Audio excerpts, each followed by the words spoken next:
knew that she would have to go through guard inspection if she tried to leave afterward. So, she has been trapped in the Opera House these last 2 days. She had already become desperately hungry by the time we were chatting over macarons. So, she swiped 2 of them right under our noses. Talk about a sneaky thief. At this point, all the events that happened in the tunnel have now come to light. Ah, so that's the whole story. Bravo! Now then, Lady Farina, do you wish to speak against the defense's statements? Please answer the question, Lady Farina. Also, if I may add, the trial has not yet ended. As such, I request that the prosecution not leave the room before the proceedings have concluded. What, are you reading my mind now? No, I have no further arguments. I admit defeat. But really, could you at least have left me with some dignity? Wow, look at that. She's like a deflated balloon now. If there are no objections, then as the Chief Justice of Fontaine, I shall once again repeat the full sequence of events. The actual perpetrator of the serial disappearances, Cowell, selected his next victim from the audience reservation list. With some modifications to the selector, he could ensure that the pre-selected young woman would be chosen. To cover up any evidence while committing the deed, Cowell thought of allowing the water tank to fall, which would conceal the water left behind after the young woman was dissolved. He also tampered with the rope suspending the water tank, using the fireworks at the end of the performance to cause the tank to drop and hide the watermarks. He poured the water from the primordial sea into a balloon during the preparation of the magic box and stuck it to the box's lid. Finally, he passed the prepared hook on a rope through the gap in the magic box's door when bringing the young woman to said box. When the magic trick officially began, the box containing the woman was lowered into the tunnel, tightening the hook rope and bursting the balloon containing the water. If all had gone to plan, the young woman would be dissolved at this time. However, Liliane was not from Fontaine and thus fled the box with a loud noise. Realizing that there was trouble, Cowell entered the tunnel and met Liliane. Thinking that the waters had not yet taken effect, he decided to proceed. However, his opponent was more capable than he thought, and he was overcome, knocked unconscious, and placed into the magic box, and thus became his own final victim. Liliane, according to her own statements, then changed clothes and hid until the performance ended, before hiding in other parts of the opera house. As for Linny, he was in the underground structures within the opera house, and was thus ignorant of these happenings. From this reconstruction of events, we can conclude that Linny, the accused, is in fact innocent. Hooray, Linny and Lynette! Amazing! While there is much in Linny and Liliane's conduct that should still be investigated separately, this case, at least, can be handed over to the Oratrice to make the final decision.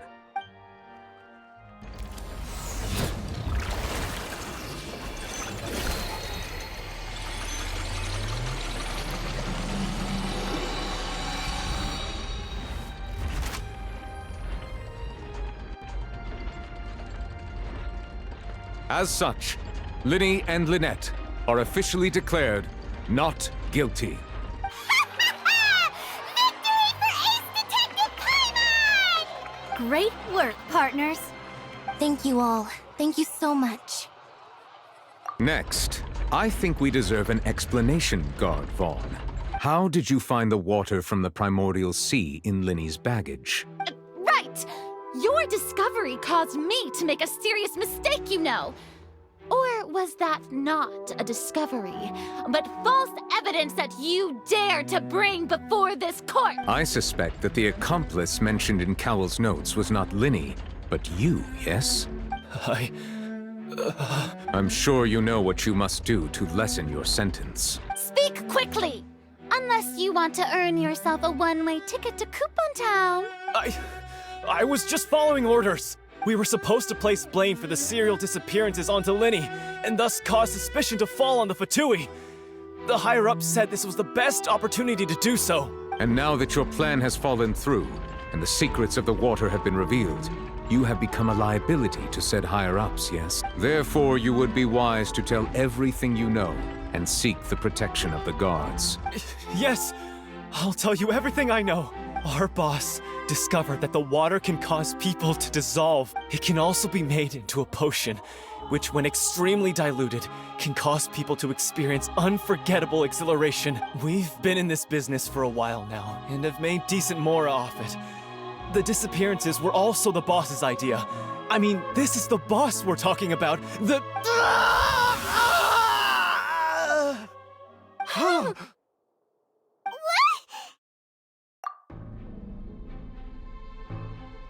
And now he can no longer talk. Such ruthlessness.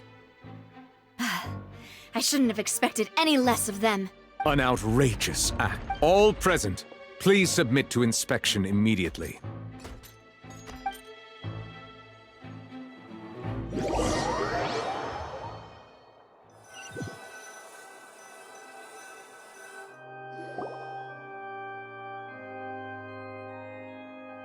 So, we're just going back now? That's true. Traveler, Paimon! Please wait. Lenny. I know you may not want to speak to me right now. Maybe you don't even want to look at me. But still, let me thank you again for defending me to the end, even after you learned that I'm a member of the Fatui. I guess.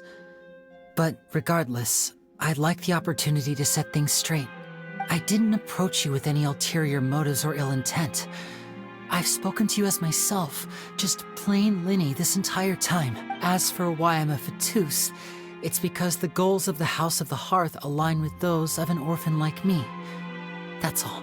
That was how Father, who you might know as the Knave, approached recruiting us back then too. The Knave? The one who controls the House of the Hearth? She's your father? That's right. And since we're here, I was wondering, would you mind hearing a story? It's about my past. Back when our parents first died, Lynette and I were left wandering the streets. To survive, I took to surreptitiously observing an older street performer who did magic. It took me several days to figure out how he pulled off his amazing tricks. I took my sister through several streets until we found a crowded corner, and we began to perform magic tricks there. To my surprise, we proved to be pretty popular, and we could at least stop worrying about where our next meal would come from for a time. But I didn't want my sister to remain a street rat together with me forever. Before long, an aristocrat came to me and claimed that he wished to take us in after watching my performances. So you went from orphans to nobility just like that? That was how we felt at first, too. As if fate was on our side and we could say goodbye to those painful days. But I gradually discovered that while we were called foster children, he was really after my talent for magic tricks. He would constantly take me to all sorts of banquets to garner attention, which he would then use to expand his social circles. That doesn't seem too bad either. Better than roaming the streets at any rate. It took a while for me to realize just how dark his heart really was.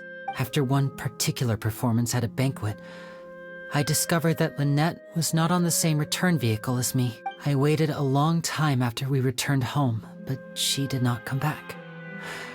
I went to that noble's bedroom and asked him about her whereabouts. The answer he gave me was, she caught the eye of the most eminent person at the banquet, so I sent her over as a gift.